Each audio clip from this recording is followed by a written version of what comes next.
Thank you, everybody. Oh, I'm so excited you're all here today. Aren't these some strange times we're in? Oh my goodness.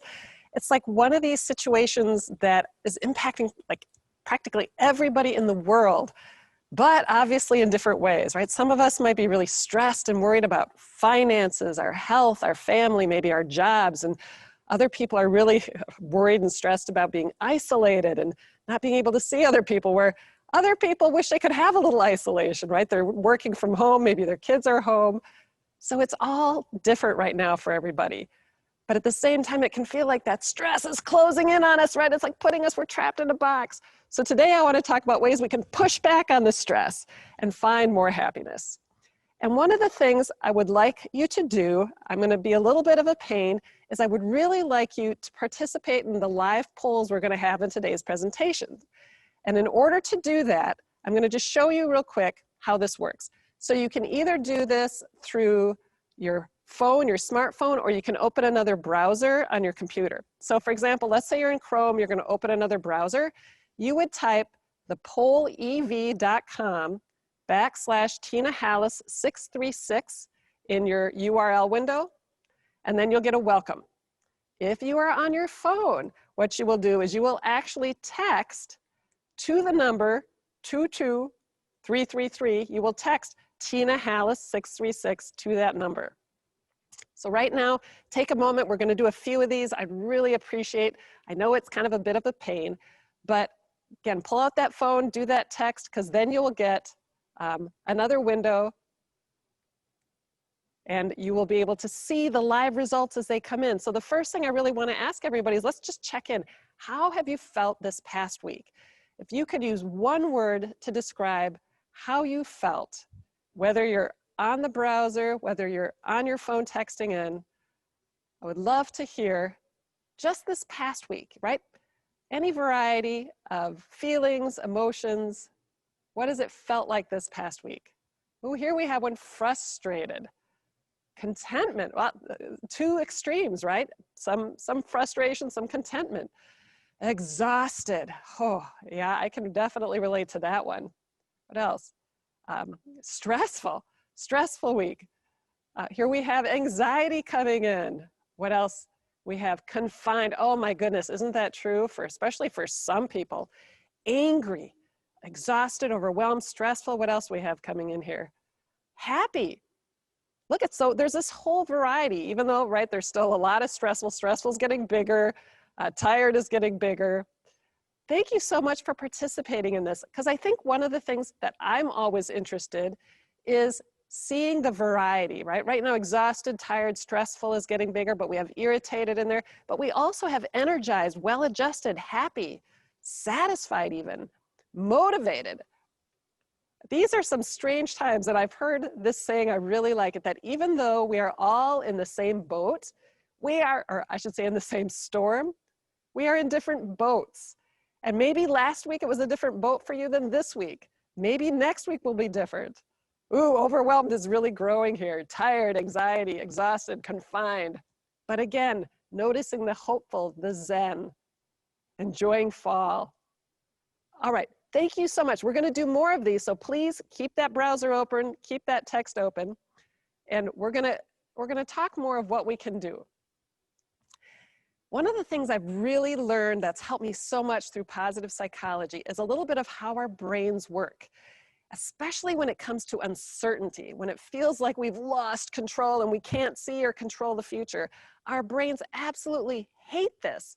In fact, what happens is that it triggers a really strong threat response. They can see in our brains, it triggers that same network as if someone were physically trying to harm us. Right? No wonder we get so overwhelmed and stressed and exhausted, right? We all tend to react differently to this, but it's all about protecting ourselves.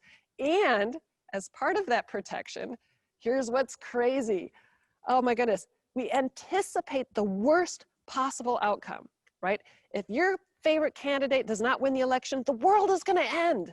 If we can't get this COVID under control by the end of the year, it's going to be horrible. So not only, like in this picture, are we blindfolded and walking on this uneven, rocky ground, Our brain is telling us that the future is going to be terrible. And I don't know if you can see it in this picture, but he's about to fall into shark-infested waters and probably be eaten alive.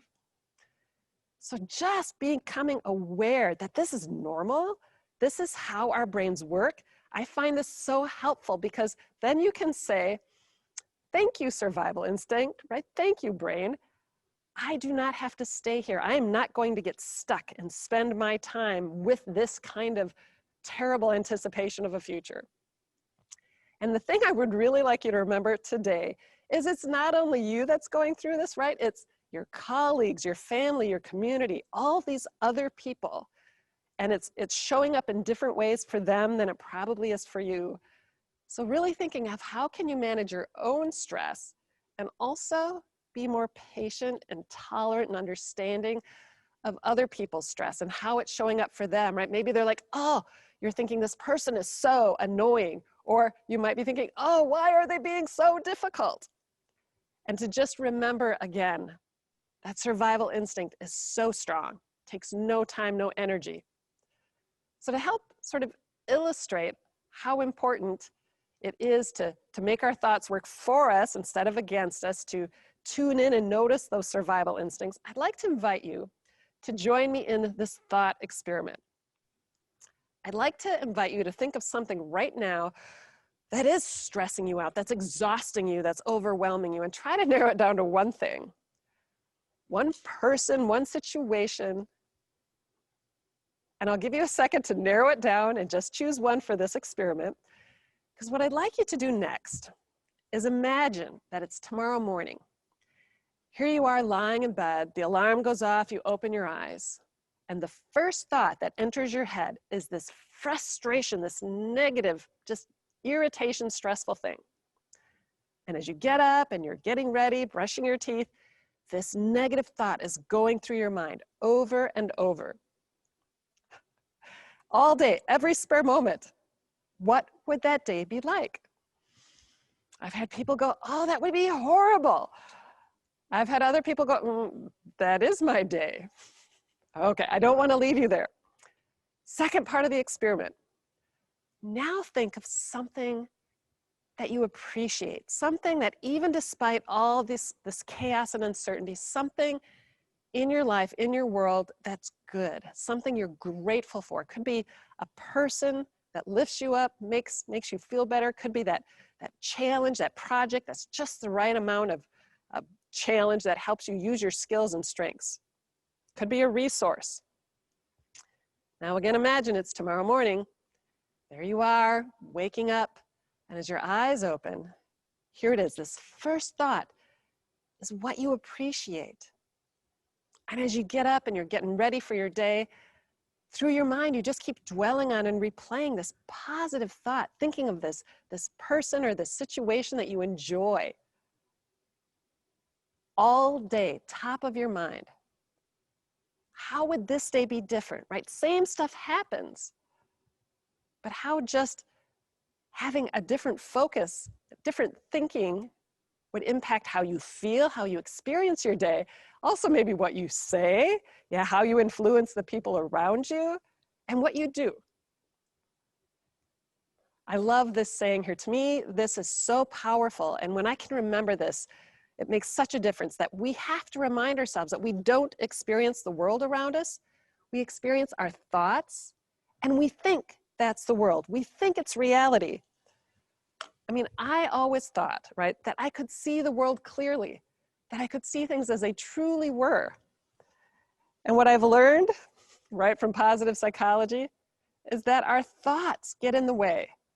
It's like they form this cloud, this fog that gets in the way of us being able to see the good stuff, of being able to see all the positive that is around us. And today what I want to do is share some of the things I've been learning from positive psychology, some of these strategies. Because when we can use these and apply these in our daily lives, our busy lives, it helps clear away the fog so that we can see the good and see the world as it truly is. I love this quote. To me, this really sums it up so well. And now there's science to back this up. And I'll read this for you. It says, I can make you rise or fall. I can work for you or against you. I can make you a success or a failure. I control the way that you feel and the way that you act. I am your thoughts.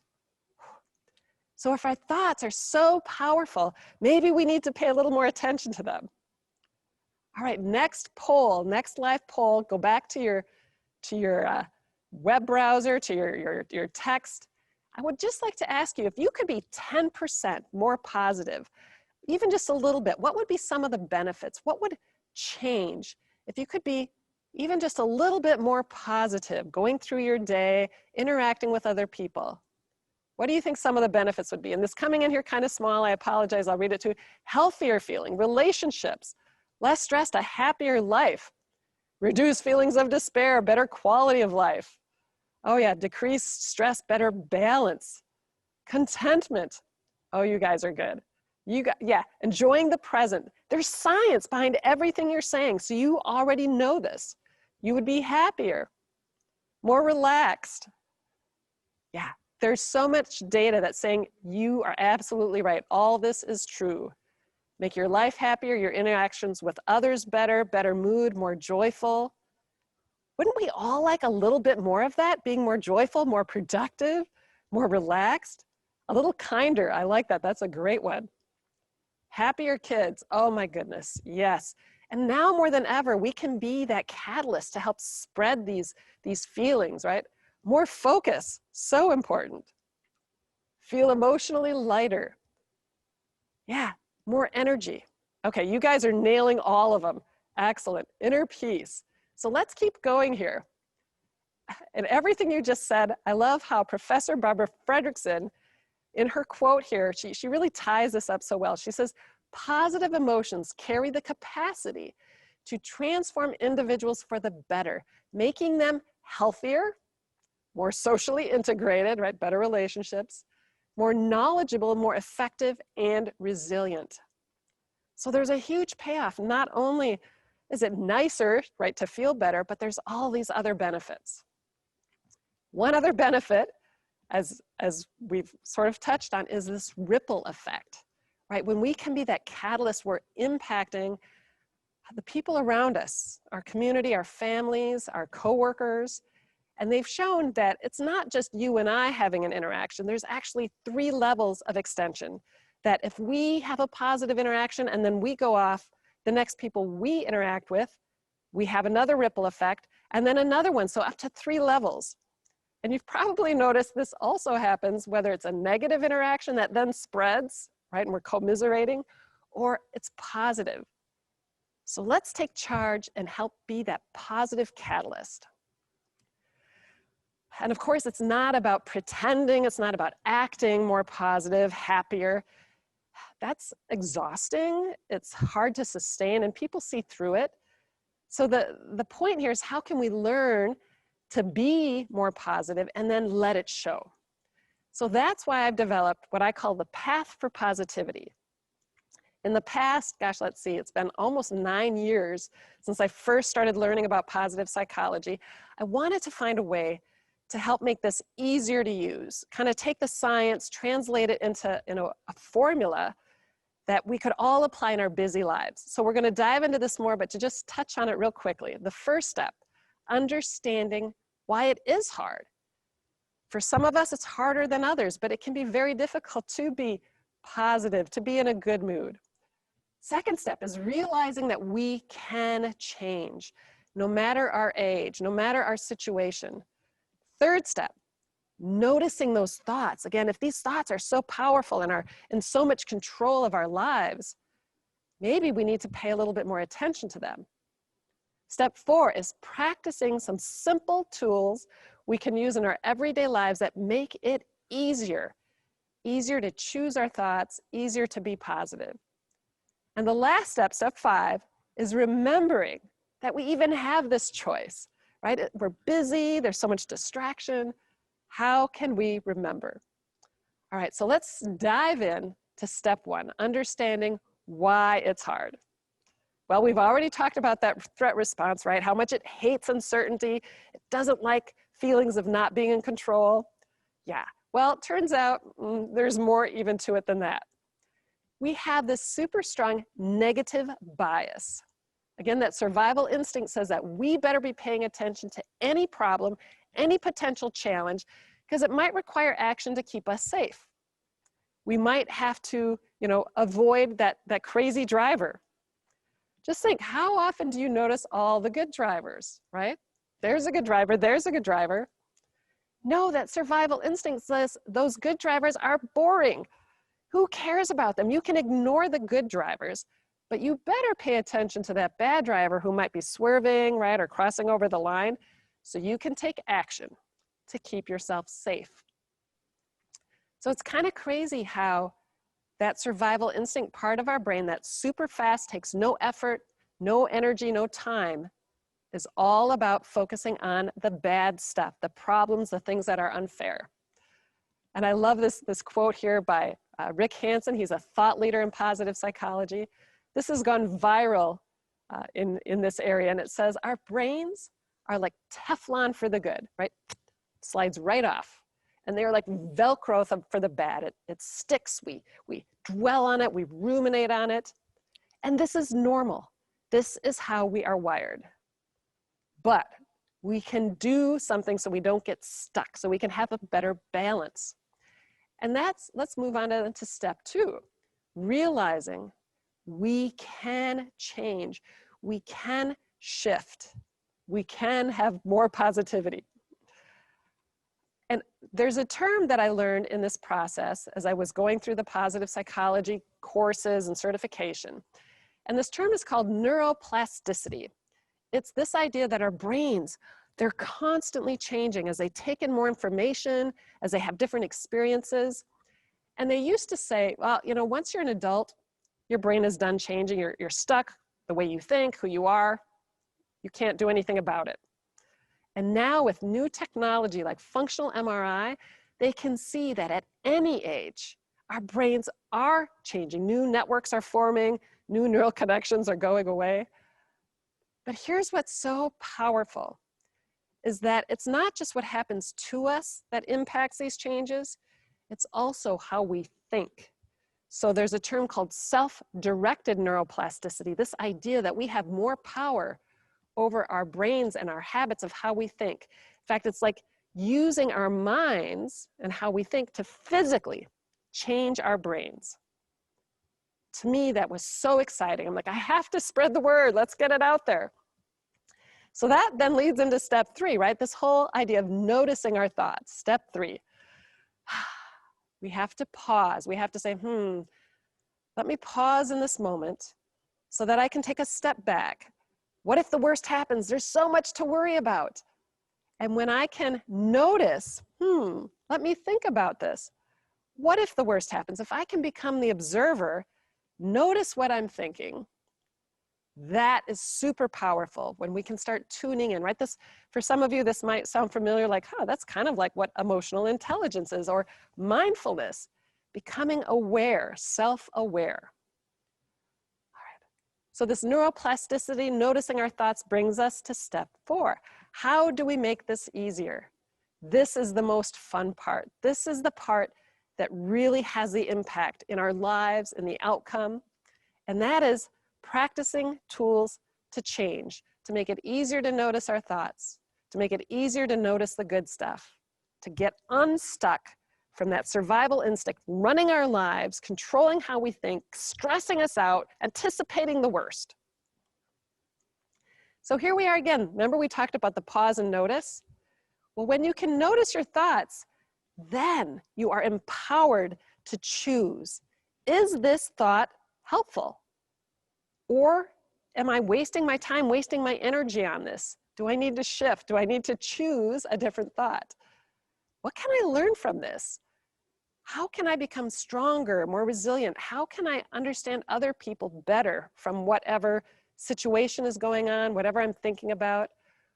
What's within my control, right, versus what's not? Because we can spend so much time and energy wasted on things that we can do nothing about. What's going to happen in the future? We don't know. But I know so many people who are making themselves literally sick with worry about something that is going to happen anyway, and being worried about it is not going to change it. So you are wasting your life, you are wasting your energy. And I love this quote here. It says, sometimes it feels like life has buried us in the dirt, right? We're worried, we're stressed, there's all this craziness. When in reality, we've been planted with an opportunity to grow. Because just like I've heard so many people tell me how worried and stressed they are by all that's happening, I've had other people say how it's given them an opportunity to reflect on what's important to them, to slow down, to think about their life differently, and how in a way this has been a good thing for them. So how can we switch this? And life is going to give us so many opportunities to practice this. So just want to share a story with you. This is supposed to be me a couple of weeks ago. I decided to change my internet provider. Looked like I could get a little bit better deal, maybe a little bit more data. The technician comes out, he gets us all hooked up, it's working fabulous, and he leaves. And the next morning, no Wi-Fi. So pretty soon I'm on the phone with technical support. I'm like, it's not working. We're trying all this stuff. Like 2 hours later, it finally is working. I'm like, oh, thank goodness. I hang up the phone, and I swear within 1 minute, it stops working. I'm like, what is up? Are we jinxed? What's going on? So then I'm on the phone some more. To summarize, let's just say over 6 days and about 7 hours on the phone, another technician coming out to visit, replacing the modem. Again, it's working. Every time they leave or I hang up, it stops working. I'm going crazy. My family's upset because there's no Wi-Fi. My husband works from home, right? I have a daughter who's trying to do school stuff. Well, I finally got it to work. I got an external modem. We got it all fixed. But let me just tell you that in the midst of this stress, a few things happened. One is I was checking Facebook, and I happened to see a post by a friend who was given 2 weeks to live. And she is on a last resort chemotherapy that's showing some promise. I have a call with my friend out in California.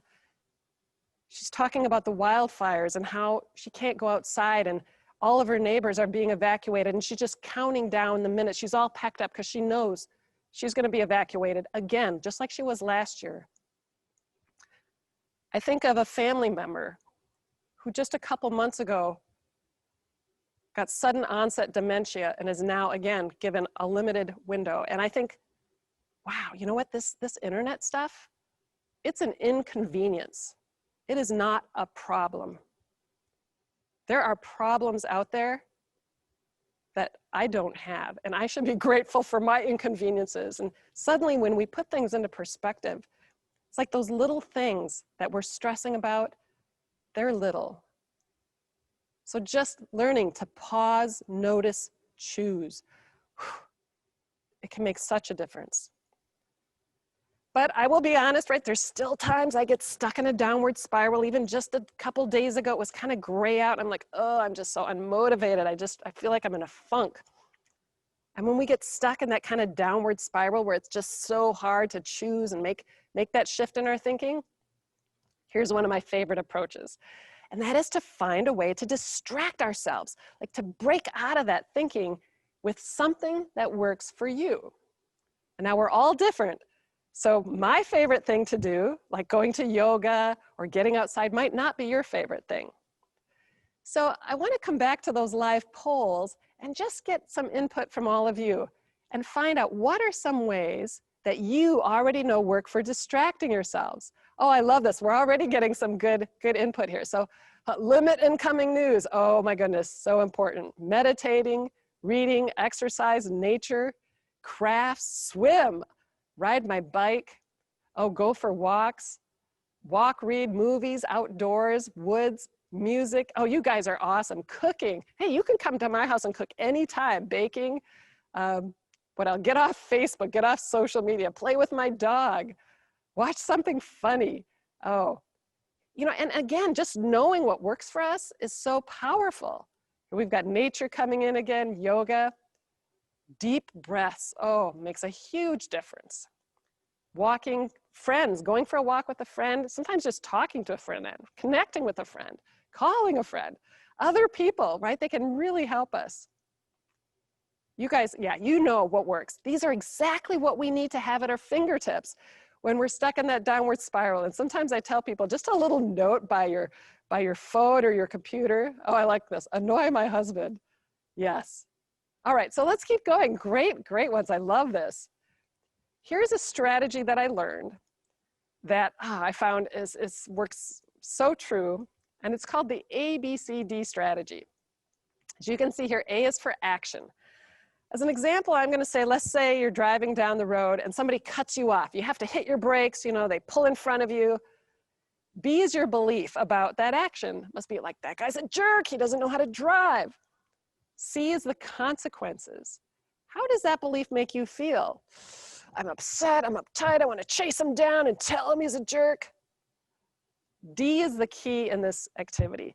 D is this idea of how we can dispute our beliefs, how we can change that thinking.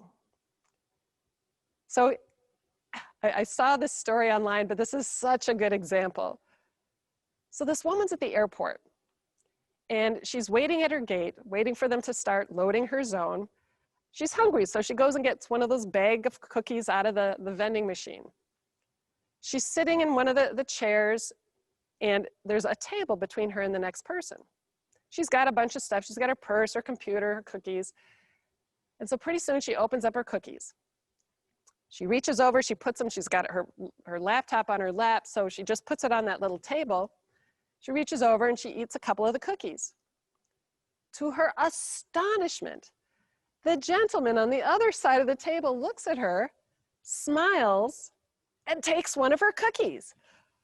She gives him a frown. She takes another cookie. She's working on her computer. And as she looks over, he smiles at her again and continues to eat her cookies. Well, pretty soon it's time to load the plane. So she gets up, the cookies are gone, and she's in line to get on the plane. As she gets to her seat and she sits down, she's opening up her purse, she's going to pull out her glasses and read a magazine. And as she opens up her purse, what does she see but her bag of cookies? What just happened? Yeah, so action. This guy next to her is eating cookies. Her belief is that those are her cookies, right? So the consequences are she's mad, she thinks he's a jerk. And then this situation, she had the opportunity to find out, she's the one who was wrong. Have you ever found something like that out where you're mad about a situation or mad at someone and come to find out later, they didn't take your keys, you're the one who misplaced them. They didn't do something, you're the one who did it, you forgot. How often do we even get to learn the outcome of the story? But we can get better at noticing the stories we tell ourselves and using this ABCD approach and to dispute that story, that conclusion that we've come to. That guy's a jerk, he's a bad driver, he's eating my cookies, he took my keys, my husband left the milk out on the counter. Oh gosh, maybe it wasn't them. Here's another one of my favorite strategies. That is to purposely add positive moments to our day. We can get better at noticing them. We can purposely add them. Simple little things, right? Maybe your favorite song. Have you ever noticed how music is so powerful? Oh my gosh. Have you ever maybe even been driving along in your car and suddenly that favorite song comes on and now you're singing and you're feeling good as you're driving? Or maybe, on your device, you could have different playlists. You could have that playlist that boosts your energy, makes you feel good. You could have that playlist that calms you down when you're a little too frustrated. You could even have that one that helps you feel more heart-centered and grateful. So with today's devices, we can have music at our fingertips. Let's make it work for us. Let's use that. How about that other person, right? The other dog in this case, but reaching out, making those social connections, picking up the phone.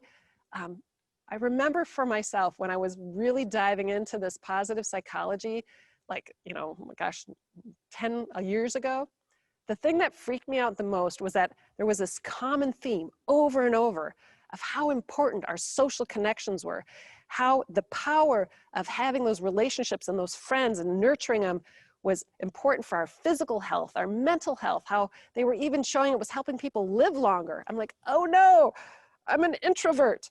I like people in small doses. But then I discovered it's not the quantity, it's the quality. It's really about knowing someone has our back and that we have theirs. But how often is it that, oh, I'm too busy to make that connection, that phone call, to meet for lunch, you know, we'll be doing that again someday. But when we do that, when we take that time to invest in other people, it's also helping them and helping us, our mental well-being. How about this one? Right? We know smiles are contagious, but right here at UW-Madison, we have Professor Richie Davidson, and in his book, The Emotional Life of Your Brain, he talks about a fake smile, and he talks about how they've used technology to map our brains, and they know the parts that are activated with different emotions. So they can see the part that's activated when we feel good. And what he has found is that when we do a fake smile, right, with just our cheeks and our mouth, they see no change. But if we also activate those little muscles, you can kind of feel it in a real smile. When we activate those little muscles around our eyes, in a few moments they see the part of our brain associated with happiness light up. I love this hack. This is like one of my favorite things to do because it requires no membership, no special equipment. I don't have to go anywhere. I don't even need an app on my phone. And I can play with this when I'm driving, when I'm on the phone in a meeting. Just a little smile, making sure I get those muscles activated. Suddenly I feel better. I'm able to think more clearly. So give it a try. It's an awesome thing to just play with and experiment with. Here's such an important one, right? Gratitude. Gratitude. It's been described as one of the best antidotes for stress. When we can feel that gratitude, not just think about it. If you just think about it, it doesn't have the same impact. We have to actually feel that emotion. When we can feel gratitude for things like a thing, and I like to challenge people, I like to say, you know, get a little creative. As you're going through your day, your life, just notice things that you're like, wow, you know, it really helps my life. It's so nice, so convenient to have. And with the colder weather coming, something that I'm grateful for is my fleece sheets. Yeah, not just flannel, but we're talking fleece. Pretty soon those are going to be going on to keep warm. How about someone? It's easy to think about maybe our family members, our close friends, but I challenge you to get creative. And honestly, right now I think about my daughter is a sophomore in high school up in Baraboo. They have in-person and virtual class. So these poor teachers, you know, they're trying to do their best to engage students, the ones that are in person, the ones online. They're trying to adapt and figure out this whole thing. You know, everybody's social distance, the masks. I am so grateful for all their effort and time to try to make this work. How about a situation? I think about little situations, I think about big situations, I think about the whole internet thing for me recently, and how in a way that was an opportunity to really practice reframing, practice putting things into perspective. And the last one I want to mention is sometimes, how can we be grateful for something we don't have? An example might be, gosh, you know, maybe, I know last year for myself, I was having a health issue that was really a pain, literally, right? I'm so grateful that that's gone. I'm so grateful, right, that I'm feeling good. I'm so grateful that, you know, I don't have some of the issues when I look in the news that other people are struggling with. My heart goes out to them. But sometimes it's just appreciating our current situation and a lack of some things we don't have. So I'd like to ask you, get creative and think, what is something that you could be grateful for right now, in this moment? Look around your room, wherever you're at, or just think in your head, What is something, some person, some situation, something you don't have that you're grateful for? And we're gonna go back to the polls here. Loving partner, autumn leaves, good health, all the amazing time we get together right now, a nice lunch, nature, job security, ability to be active, good health, financial stability, positive feelings I experience when I'm with a friend. Tom, whoever Tom is, thank you, Tom. A supportive boss. My sister from another mister. Okay, there we go, cool. My family, my sane home life. The beautiful maple tree outside my window. Great coworkers. Oh, you guys are awesome. Pets. What else do we have here that I'm missing? I know there's other ones. Awesome kids. But what's so easy to take these things for granted.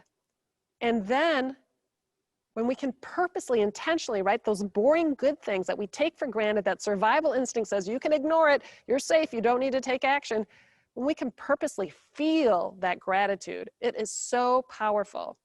I love this delicious food. We've got hummingbirds, we've got pets, all this great stuff.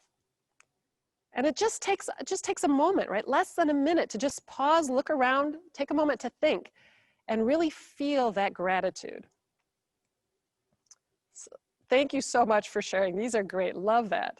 All right, so if we go back to the PowerPoint, I just want to tell you, I also have my book, Sharpen Your Positive Edge. This is not a book to read. This is a book with 80 short positivity tips. So the idea is if something like this would work for you, this is pretty much all your favorite bookstores. You can get the ebook, you can get the paperback.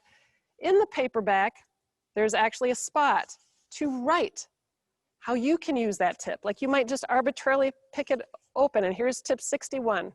Permission to be human. Adding a link to the chain of forgiveness, starting with yourself. So you can just randomly open it up. You can look at the table of contents. But the idea with this is that we are all different, and we have to find those strategies, those tips that work for us, right? Whether it's the kinds of things we're grateful for, the things that help distract us, that help boost our mood, our favorite music. It's very personalized. So I really encourage you, explore, experiment, find those things that you know work for you. All right, here we are, the very last step, step 5.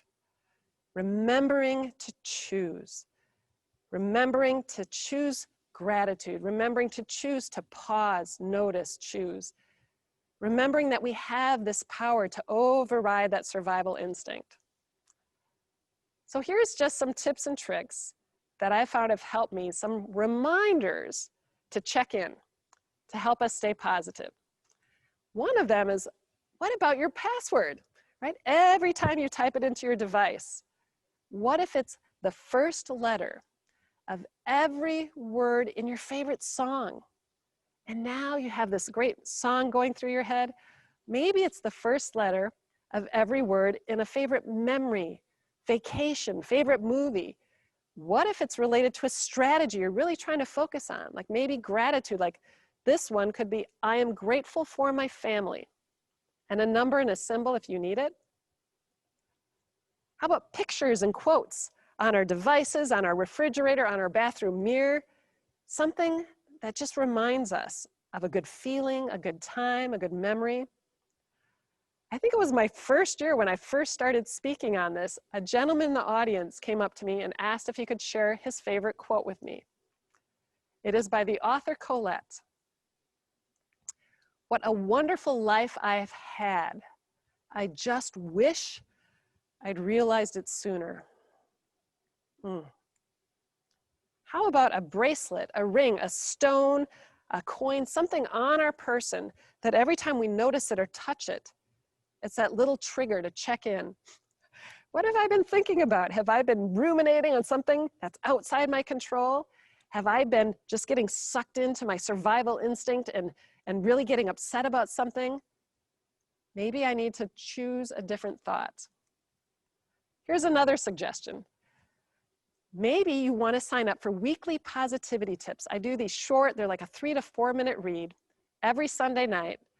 You can unsubscribe at any time, but sometimes just having that little antidote, that little infusion of positivity to help offset that survival instinct, the news, social media, that negative person in your life, can be so helpful.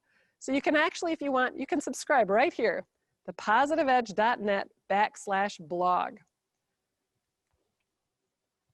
And as we start wrapping up here, I wanted to just reflect back, thinking about what influences our positivity. Could be at work, could be at home, could be in our community, could be in our social gathering.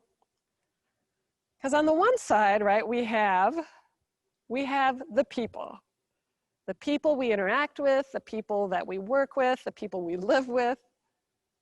We can't really influence them other than being that positive ripple, right? It might be the resources we have or don't have in our work, in our life, might be policies or systems we have to try to maneuver through.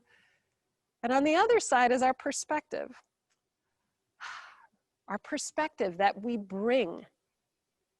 Maybe it's, affected by our life circumstance. It is, and yes, it's influenced by our genetics. Some of us have a harder time than others, but it's also influenced by how we think. And that is something that we have more control over than we realize, than I ever realized. So my mission now is to try to get the word out that this is something we have more power over. So let's use it. Let's find ways to get better at using it, to strengthen it, so we can shift our thinking, have more positivity, notice more than just the windows. We can see the good stuff. Because here's what our survival instinct is telling us. Here's what the news is telling us. The news knows all about that survival instinct. That's why it's constantly feeding us negative stuff. It's telling us life is hard. It's full of disappointment and frustration. There are obstacles at every turn, and if things can go wrong, they will. But there's another hidden message behind the noise, behind the negativity, behind the survival instinct. There's another message. And if we can look at that message with some positivity glasses, when we can use our strategies to see things differently, then it's much easier to see past the noise, to see the message that life is mostly good. Sure, there are challenges, but there are also opportunities to learn and grow. There's so much to appreciate and enjoy. Another hidden message I'd just like to show you, that if you again can see with more positivity, using your strategies, we can see that positivity, it really is a choice. It doesn't always feel like it, and it's a choice. It's not easy, but we can do things to make it easier. So just a reminder here that these strategies, these things that we've been talking about today, give them a try, because again, when things are tough, when we're stuck in that uncertainty and we're really trying to find a way to shift, we can use our positivity and we can change the way we see things. Now, I'm not saying it's about rose-colored glasses, but again, when we're in more positive emotions, things get easier. We're more resilient, we're more motivated, we're happier. Life gets better in so many ways. Even just a little effort can make a difference. So with that, I'd like to leave you with one last quote here. I love this. This is actually something I posted a year or two ago on Facebook, and it came up as one of those reminders, and I thought, oh, this is perfect. It says, right now, in this moment, your happiness is not determined by your job title, by your income, by the size of your home, or the price of your car. Your happiness is determined by your state of mind. You have the ability to shift your thinking, to find a more positive state of mind, to help you deal with the stresses in uncertain times, to be that positive catalyst. Your community, your family, the world now more than ever needs that from all of us. So let's spread that positivity. Sure, there's going to be bad things that happen. Sure, there's going to be stress. But when we can be more resilient, be more positive, we're much better equipped to deal with it. So So I don't know, can we take any questions maybe? If anybody has a question or a comment, if you put it in the chat or questions. If you want to share your favorite quote, your favorite book, I'd love to hear it. But thank you so much for joining today. And even if you just take one takeaway, one little nugget away to practice, to try to tell somebody, to share with a friend, a family member, that's going to be what makes the difference. Right now, people are so stuck in their survival instinct. It's crazy. We're making ourselves miserable. So anything we can do to help spread the positivity, spread the kindness. I'll hang out here for a little bit. If you have a question, type it in. If you have a comment, love to hear from you. Don't forget to sign up for the positivity tips. And I'm always happy to share ideas, brainstorm. Feel free to reach out to me. If you type in Tina Hallis or The Positive Edge into Google, you'll find me, thepositiveedge.net. Thanks so much. Take care.